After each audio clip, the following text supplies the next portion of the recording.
Olá a todos, bom dia, sejam todos bem-vindos à 20ª Ação Saúde do Centro Universitário das Faculdades Metropolitanas Unidas. É com muito prazer, né, e é uma honra tê-la aqui, professora Vanessa Vieira Pereira, para fazer uma apresentação sobre os principais cuidados aí com relação a quedas em idosos.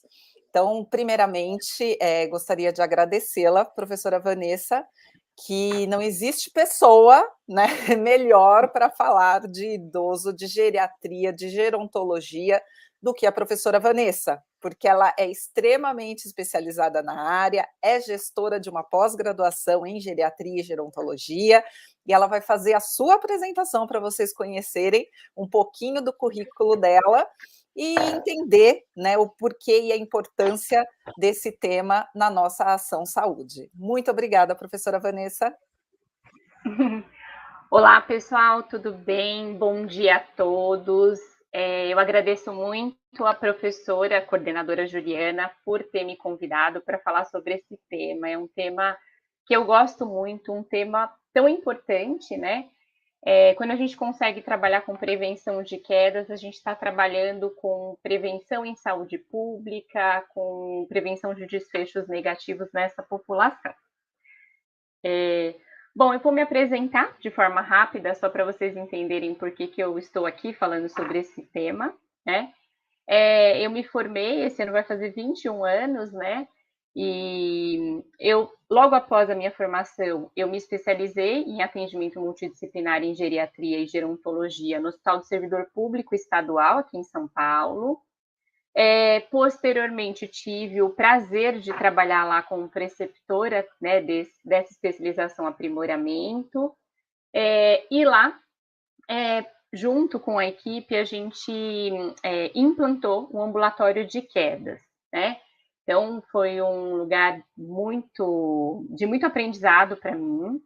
E aí, a partir daí, eu fiz o mestrado em Ciências da Saúde na área de equilíbrio, avaliação em relação a risco de quedas em idosos.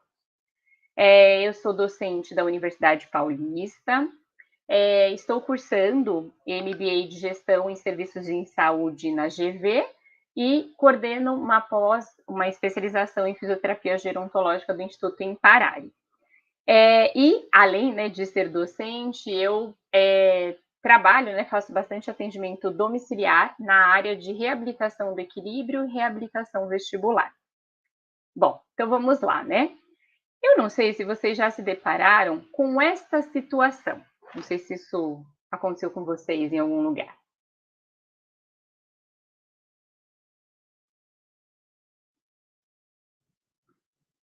Então, essa é uma situação bastante desesperadora, né? Então, de repente, um idoso que tinha total habilidade de fazer essa atividade, ele se vê numa situação de desequilíbrio, de risco, de queda, né? E os impactos de uma queda, eles são impactos não só físicos, mas muitas vezes impactos emocionais, né? Vocês talvez já tenham caído, né? Todos nós caímos, né? Mas é muito ruim, né? A sensação de quando a gente cai e todo mundo fica olhando para você. Imagina para um idoso, né? Onde ele percebe que porque ele caiu numa situação que antes ele não caía, né? Então realmente um evento, não é uma doença, mas um evento bastante impactante para o indivíduo idoso.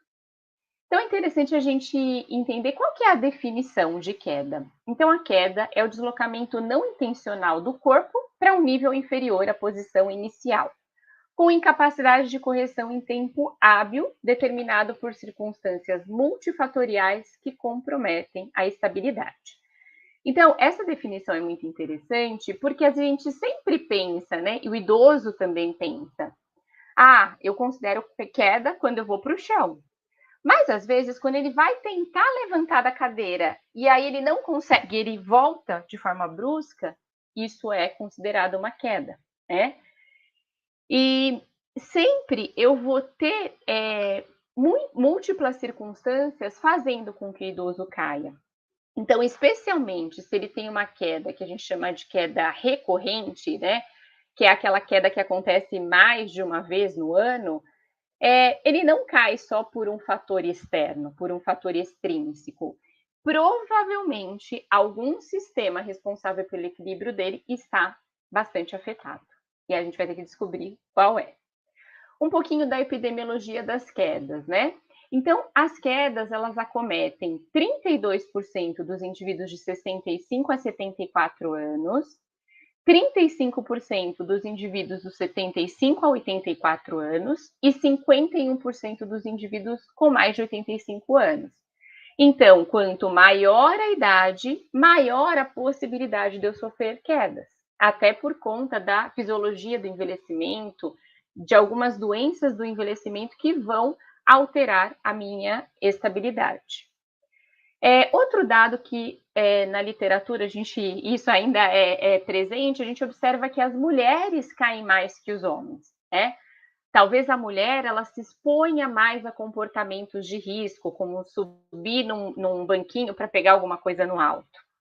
E outro dado importante é que as quedas elas acometem de 30 a 50% de idosos institucionalizados. Então, mesmo num ambiente que seria seguro, né, onde você tem ali muitos cuidadores, profissionais da enfermagem, os idosos também caem. Por que caem? Porque são idosos mais frágeis, idosos que muitas vezes têm sarcopenia, né, que já tem uma dificuldade, uma diminuição de força, então com isso ele pode cair, por exemplo, numa situação de levantar de uma cadeira, tá? Esse estudo é um coorte, né? É um coorte clássico que foi feito aqui em São Paulo, ele é bem legal. E onde observou-se, né, quais são as razões de chance dos idosos apresentarem tanto uma única queda quanto queda recorrente, ou seja, 2 quedas ou mais. E aí observa-se aqui, né, que o sexo feminino cai mais, o fato dele ser solteiro, viúvo, divorciado, ou seja, se ele morar sozinho, ele também tem, então, né, uma razão de chance de cair, né, em torno de 83%. Quando é recorrente, isso cai para 2,34%, mais chances dele cair, né? O fato dele ter uma baixa escolaridade também faz com que ele tenha 43 vezes mais chances de cair, né? Quando ele tem a idade avançada, nesse estudo não apareceu, talvez por serem idosos da comunidade, mas em idosos institucionalizados isso aparece mais, né? E aí é importante a gente entender quais são os fatores de risco que levam os idosos a caírem. Então, nós temos fatores de riscos intrínsecos, que são aqueles relacionados ao próprio indivíduo, e tem os fatores de riscos extrínsecos, que são os fatores ambientais. Então, fatores de riscos intrínsecos, por exemplo, algumas alterações do envelhecimento. Então, por exemplo, a diminuição da acuidade visual, a alteração na percepção estereoscópica, que é o enxergar os degraus, né, a profundidade. Então, muitas vezes, o idoso, a gente observa que ele tem uma dificuldade de enxergar os degraus da escada, especialmente numa escada rolante, né? Nós temos doenças específicas do envelhecimento que levam o idoso a cair, né? Por exemplo, doença de Parkinson, as demências, porque ele não consegue avaliar se aquilo é um comportamento de risco. Diabetes, porque traz uma neuropatia periférica. E temos efeitos de medicamentos. Então, por exemplo, os antihipertensivos, eles podem ter como efeito colateral uma hipotensão postural, que causa tontura, né, uma instabilidade. Os analgésicos, os indutores do sono, os anti-inflamatórios, eles também fazem com que eu tenha respostas mais lentificadas do sistema nervoso central. Nos fatores de riscos extrínsecos, nós temos, por exemplo, a falta de corrimão nas escadas, os tapetes pela casa, né? O uso do salto alto. Então, isso tudo pode levar este idoso a cair. Então, é importante a gente conhecer se esse idoso tem, né, algum desses fatores. E temos também os comportamentos de risco. Então, o que a gente observa, né? que tem muitos idosos que sobem no telhado para lavar a caixa d'água, né? E aí ele acaba tendo, então, ali um comportamento que poderia ser um risco até para um indivíduo mais jovem. Ele pode cair lá de cima, né? Então, aqui eu trouxe, né, para vocês alguns exemplos de fatores de riscos extrínsecos e comportamentos de risco, né? Então, vejam só, né, essa idosa ali em cima dessa escada, essa escada ela é muito instável, porque ela se movimenta de um lado para outro, ela está usando aqui um calçado sem o contraforte, então um calçado que tem facilidade de sair do pé, para pegar alguma coisa lá no alto, né, da casa dela. E aí, se essa escada se movimenta, ela vai para o chão. Ou ela pode ter até uma lesão de ombro, porque ela pode tentar se segurar lá, né, no armário. Aqui na segunda foto, outra situação. Então, eu tenho uma senhora em cima de um tapete. Esse tapete, ele desliza, né? Ele não é um tapete fixo. Ela está próxima a um degrau que é da mesma cor do piso. Então, ela muitas vezes, se tem uma dificuldade, uma alteração da acuidade visual, ela pode não enxergar esse degrau. E ela está ali junto com um animal doméstico, que se não for treinado, ele pode pular nela, e se ela não tiver uma boa estabilidade, ela pode vir a cair. E aí, a gente viu os fatores de risco, mas quais são as consequências, né? Por que a queda, ela traz um impacto tão grande na vida do idoso? Por que ela é considerada um problema de saúde pública? Pelas consequências. Então, a queda, ela pode levar o idoso a sofrer uma fratura de fêmur, especialmente se é uma queda lateral, né? Ou ele pode ter também um quadro de osteoporose, fraturar e cair. Também acontece dessa forma. E aí a gente sabe todas as consequências, os gastos que trazem uma fratura de fêmur. Nós podemos ter também a fratura de Colles, né? Quando o idoso tem uma reação de proteção anterior e ele acaba tendo um impacto ali, então, na região do punho e tem a fratura. Traumatismo crânioencefálico, então, também é bastante comum. Então, sempre que o idoso bateu a cabeça, ele precisa fazer um exame de imagem para identificar se, por acaso, ele não teve nenhuma lesão. Ferimentos importantes, limitações funcionais, então é muito comum o idoso deixar de fazer atividades que ele estava fazendo no momento que ele caiu.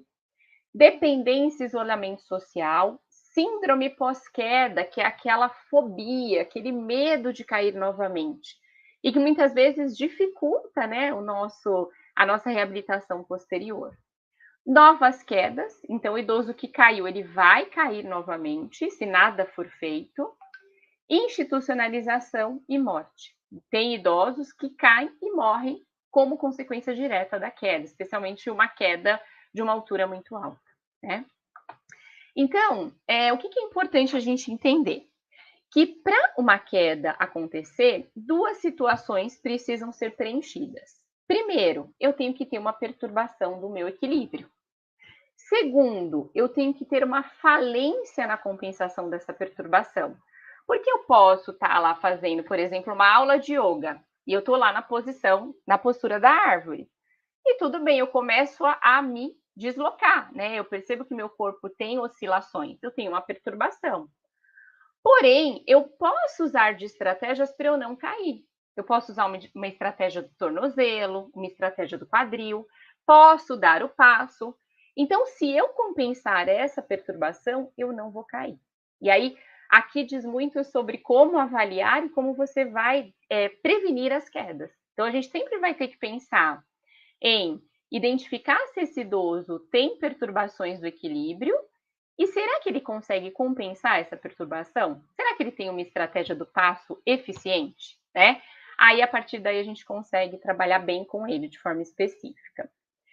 Então, a gente identificou que para eu cair, né, eu tenho que ter alguma alteração de equilíbrio. Então, o que seria o equilíbrio? Então, é a capacidade do corpo em manter o centro de gravidade projetado dentro dos limites da base de suporte. Tanto em situações estáticas, né? Hoje a gente até usa mais o termo semi-estático, né?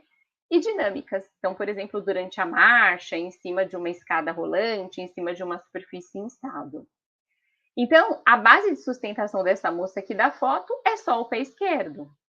Mas eu posso ter bases de sustentações maiores, né? Então, por exemplo, eu tenho um idoso que usa uma bengala, então ele vai ter lá os 2 pés mais a bengala, então eu acabo conseguindo ampliar essa base. E aí, não sei se vocês já viram essa figurinha, mas é muito importante a gente entender quais são os sistemas responsáveis pelo equilíbrio. E aí, depois vocês vão projetando, né, lá no idoso, o que, que acontece com esses sistemas.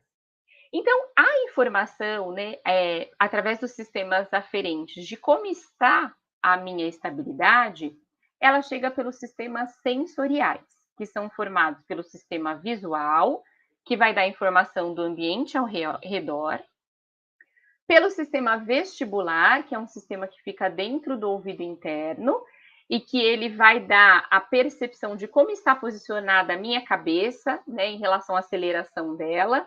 Então, os movimentos verticais, né, de flexão e extensão, horizontais, olhar para a direita e esquerda, né, ou movimentos acompanhando o movimento do corpo. E temos o sistema somatosensorial, que vai, por exemplo, identificar a percepção da minha base de sustentação. Como que está a planta dos meus pés? Como que estão posicionados as minhas articulações? Essa informação que chega pelos sistemas sensoriais, elas vão ser processadas a nível de sistema nervoso central. E aí, a partir deste processamento, que vai acontecer lá a nível de córtex, cerebelo, medula, eu vou ter uma resposta através do sistema efetor, que é formado pelos músculos, articulações e ligamentos.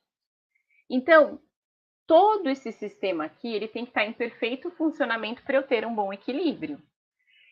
E aí, todos eles são importantes. Então, isso também vale lá na frente. Eu preciso, na avaliação, avaliar todos esses sistemas, né?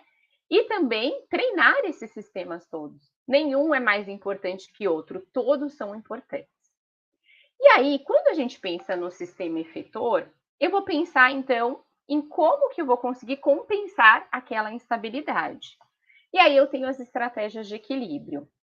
Então, quando eu tenho uma instabilidade pequena, eu vou usar a estratégia de tornozelo, né? Então, se vocês ficarem lá, né, em apoio unipodal, vocês vão sentir que o tornozelo de vocês ele faz pequenos movimentos, né? Anteroposteriores, mediais, laterais. Essa é a estratégia de tornozelo. Então, uma estratégia, muitas vezes, que consegue nos manter em pé. Quando eu tenho uma instabilidade maior, eu vou acionar a minha estratégia de quadril, que pode ser uma estratégia posterior ou anterior. Para isso, eu preciso ter uma boa mobilidade de quadril, para que eu consiga utilizá-la frente a um desequilíbrio maior. E, por último, eu posso usar a estratégia do passo. E aí a gente tem N possibilidades de passo. Eu posso dar o passo anterior à frente, atrás, posso trabalhar com o passo lateral, né? Então, dá para a gente passo cruzado. Então, eu posso identificar se o meu idoso faz isso e depois treinar isso com ele, tá? Então, assim, como é que a gente consegue prevenir quedas em idosos? Então, a primeira coisa, se eu tiver uma equipe interdisciplinar, é o melhor cenário, né? Porque aí eu vou ter lá cada profissional conseguindo identificar quais são os prováveis riscos dentro da sua área. O que, que a gente pode incluir na anamnese, que isso é algo que qualquer profissional de saúde pode perguntar. Quantas quedas o idoso teve no último ano? Tá? A gente sempre vai preconizar primeiro o último ano. Se ele teve mais de uma queda, eu digo que ele tem uma queda recorrente.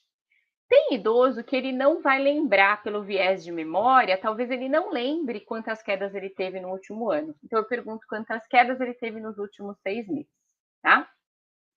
É importante eu saber qual local ele caiu. Então, se ele cai em casa, o prognóstico é pior do que quando ele cai na rua, que é um ambiente, né, que talvez ele não conheça. O horário da queda, então entender se no horário que ele caiu, será que foi à noite? Será que ele tinha tomado um indutor do sono? Será que ele não acendeu a luz, né? Os pródromos, que são os antecedentes da queda. Como é que o senhor estava antes de cair? O senhor teve uma tontura? O senhor estava se sentindo um pouco mais fraco? O que aconteceu antes? O mecanismo da queda, né? Então, ele caiu por um tropeço, um escorregão, caiu para frente, caiu para trás. Como é que foi isso?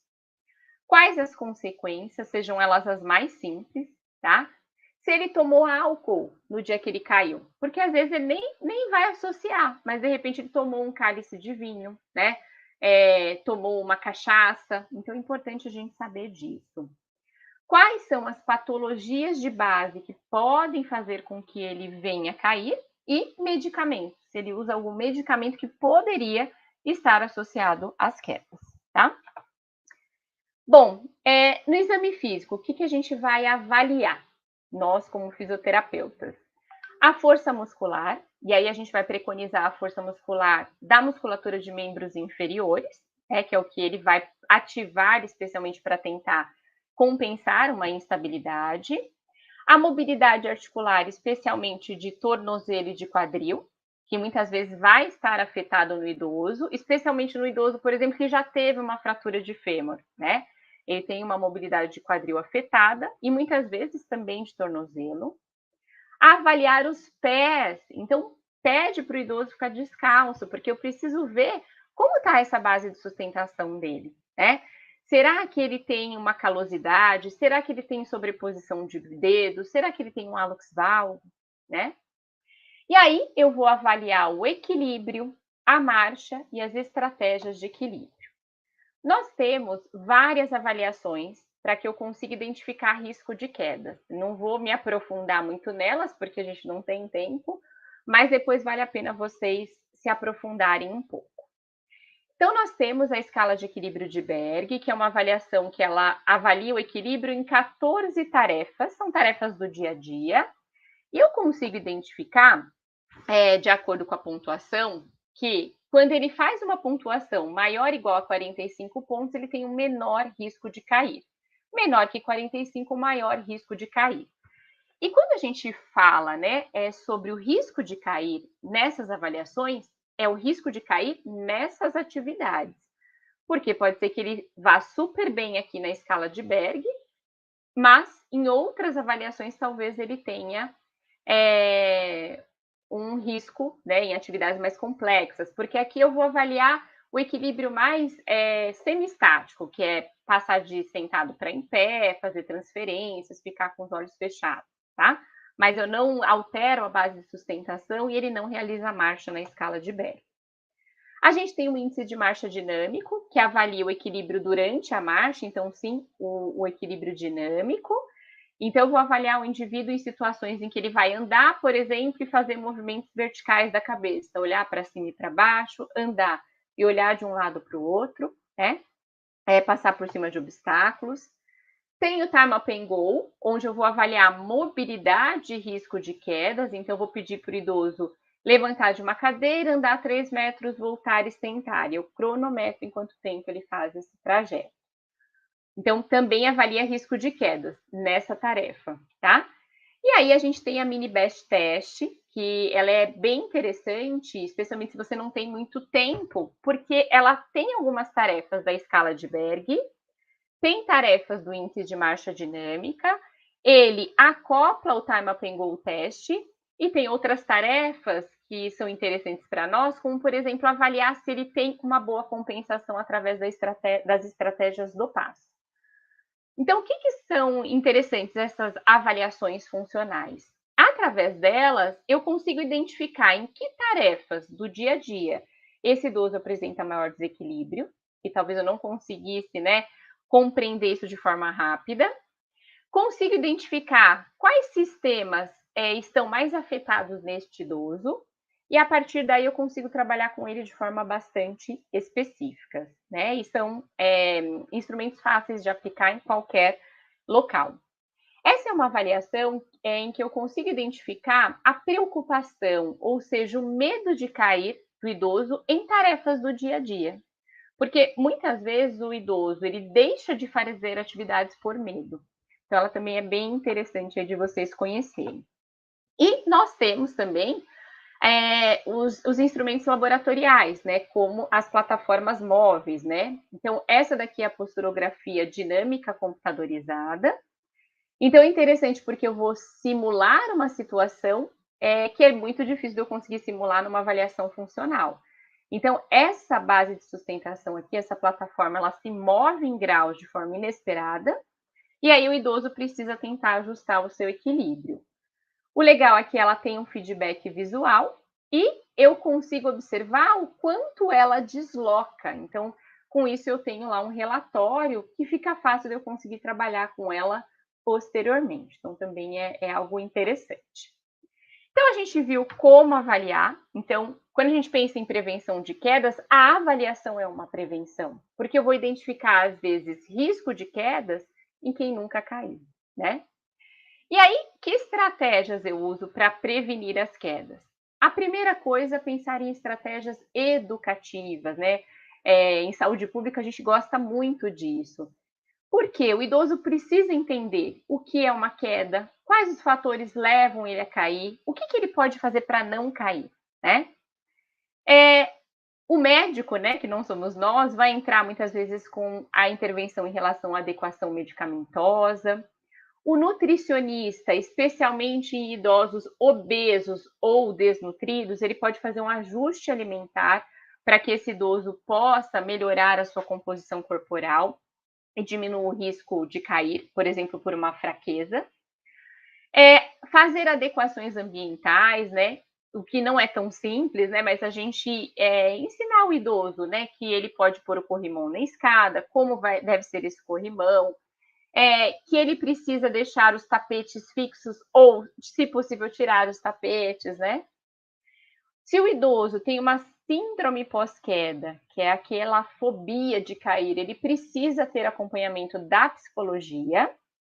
Ele pode fazer exercícios físicos programados, como Tai Chi Chuan, yoga, musculação, hidroginástica, né? São exercícios que têm uma boa relação com a prevenção de quedas e fazer a fisioterapia.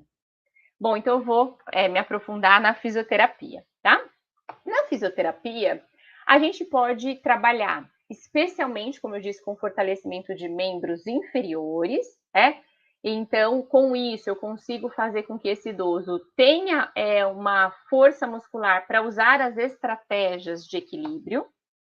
Posso trabalhar com a fisioterapia aquática, que é um ambiente bastante seguro, onde o idoso, né, acaba que tem um deslocamento mais lento, então um risco menor de cair durante ali as tarefas.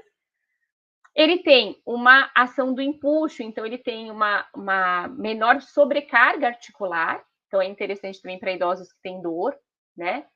E, por outro lado, dentro d'água eu consigo gerar instabilidade, né? Então eu posso gerar uma turbulência, então é um ambiente muito interessante. Ecoterapia, né? Então, a gente pode ter idosos que gostam de trabalhar no cavalo, que gostam do cavalo. E o cavalo, ele tem um movimento que ele se assemelha muito à marcha humana, né? Então, o movimento tridimensional. Então, é uma possibilidade que tem demonstrado efeitos positivos em relação ao equilíbrio.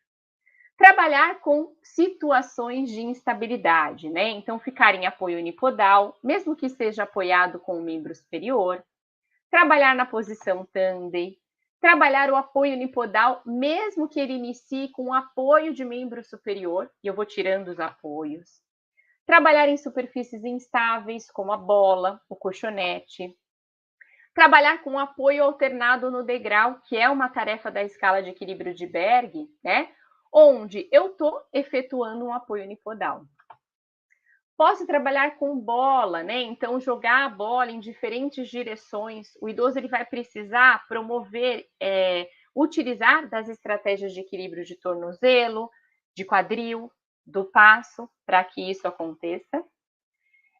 Posso colocar ele em atividades onde eu vá estimular cada vez mais as estratégias. Então, por eu colocar ele em cima de superfícies instáveis, com cada um dos pés, em cima dos espaguetes, da prancha de equilíbrio. Então, são situações onde eu vou estimular as compensações.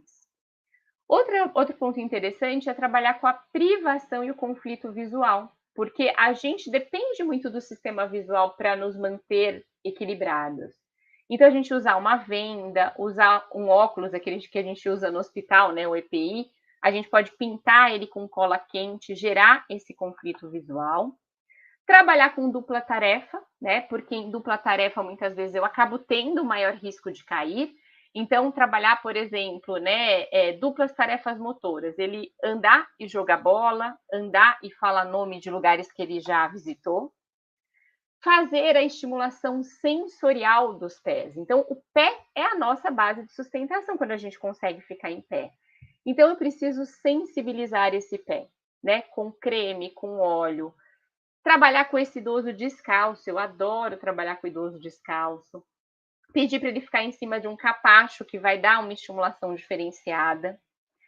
E aí, a gente pode estimular também o sistema vestibular, né? Então, tem um protocolo, mas tem outros também, mas esse é o mais usado, que é o protocolo de Caltoni-Cooksey, onde eu vou estimular movimentos com os olhos, movimentos com a cabeça, né? Vou trabalhar movimentos corporais em que o idoso precise fixar o olhar, né? Então, por exemplo, olhar para a bola em cima e embaixo, passar a bola de uma mão à outra e trabalhar os movimentos da cabeça e dos olhos durante a marcha, né? Então, andar olhando para cima e para baixo, andar e olhando de um lado para o outro, andar e jogar a bolinha de um lado para o outro, que tem um efeito bastante positivo em relação à prevenção de quedas, porque o sistema vestibular é um sistema importante dentro do equilíbrio. Além disso, a gente pode trabalhar o treino de marcha, porque muitas vezes as quedas acontecem durante a marcha, isso é bastante comum em idosos da comunidade. Então, trabalhar com obstáculos, né? Trabalhar diminuindo a base de sustentação, com solos difíceis do idoso conseguir estar inseridos, né? Como, por exemplo, esse piso aqui, né? Que dá bastante estímulo visual. E muitas vezes a gente vai ter que adequar um dispositivo de auxílio à marcha para prevenir as quedas, né? Às vezes você percebe que o idoso tem tanta instabilidade que eu preciso instituir um andador ou uma bengala, né? Então, isso também é prevenção de quedas. Posso trabalhar com treino na posturografia dinâmica computadorizada, né? Então, tanto avalio quanto treino, é uma situação bastante diferenciada.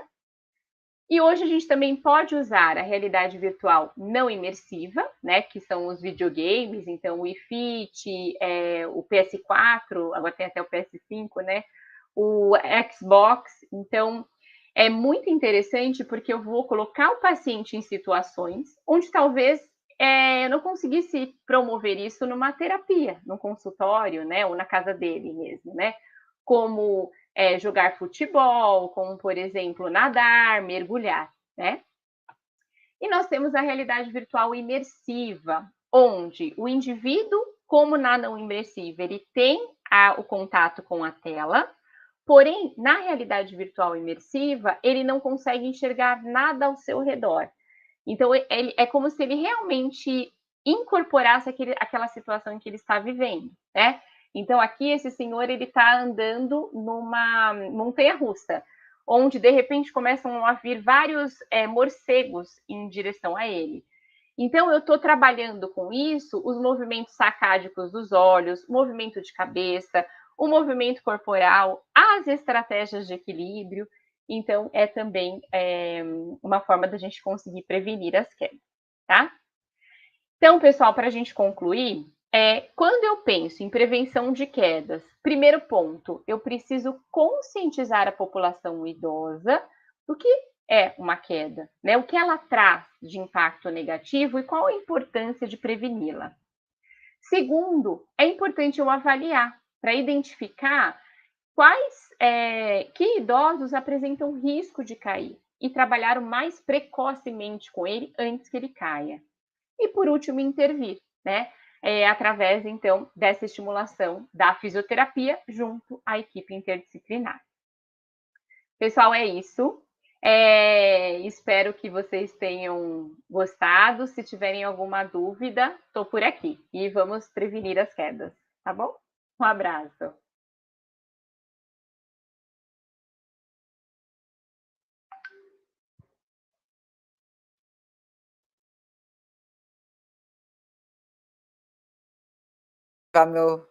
Pronto, eu estou falando aqui com o microfone fechado. Obrigada, professora Vanessa, que tema maravilhoso, né, uma abordagem que a cada dia, né, a gente se preocupa mais e mais, né, a nossa população está mais idosa, né, e a gente precisa muito de muitos fisioterapeutas especializados nesta área, né, e que goste tanto quanto você, professora Vanessa, porque a gente vê no brilho nos seus olhos quando você fala, né, de paciente idoso, porque eu sei o quanto você gosta desta população e transmite todas essas informações para a gente. Então, muito obrigada mesmo por todas as colocações que foram feitas hoje com a sua palestra. Ah, obrigada, adorei participar, eu que agradeço pelo convite. Ai, que ótimo. Só um recadinho, pessoal que está assistindo, a gente disponibilizou um link, tá? A gente disponibilizou 2 vezes o mesmo link, mas é o mesmo link, tá? É só para vocês validarem as horas de atividades complementares, é só preencher com o nome e IRA correto, para que a gente possa validar, tá bom? Não percam, né, todas as nossas ações, que vai até às 10 horas da noite, e muito obrigada mesmo, professora Vanessa, e até breve. Até, tchau. Um Tchau, beijo a tchau. todos. Tchau.